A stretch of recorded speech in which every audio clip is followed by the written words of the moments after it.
এই অন্তর্বর্তীকালীন সরকার, ঐক্যমত্য কমিশন, আমি বিশ্বাস করি যে এই সংকট কেটে যাবে।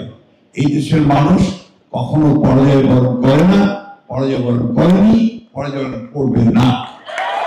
বন্ধুগণ, আমাদেরকে সবসময় একটা কথা মনে রাখতে হবে, যে এই দেশটা আমাদের, এই মানুষগুলো আমাদের, এবং তাদের ঐক্যবদ্ধ করে আমাদের সমস্ত যে চক্রান্ত, সমস্ত যে আপনার ষড়যন্ত্র আমাদের বিরুদ্ধে হচ্ছে, তাকে পরাজয় করতে হবে।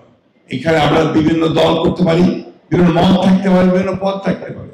একটা বিষয় আমরা সবসময় ছিলাম, বাংলাদেশের ব্যাপারে সবার আগে বাংলাদেশ, এ ব্যাপারে আমাদের কোনো সন্দেহ নেই। আমি একটা কথা বলে শেষ করবো, সময় নেই, কারণ আপনার নামাজের সময় হয়ে গেছে, আবার আরেকটা প্রোগ্রামে যেতে হবে আমাকে।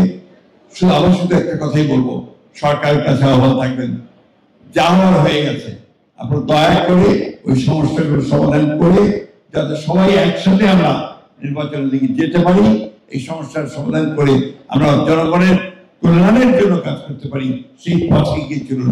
আমরা যেমন অতীতে আপনাদের সঙ্গে ছিলাম, সামনেও আপনাদের সঙ্গে থাকবো, কিন্তু অবশ্যই আপনাদেরকে নিজে এই যে জায়গা তৈরি করেছেন তার থেকে বেরিয়ে আসতে হবে, আপনাদেরকে অন্য কিছু করে দেবে না।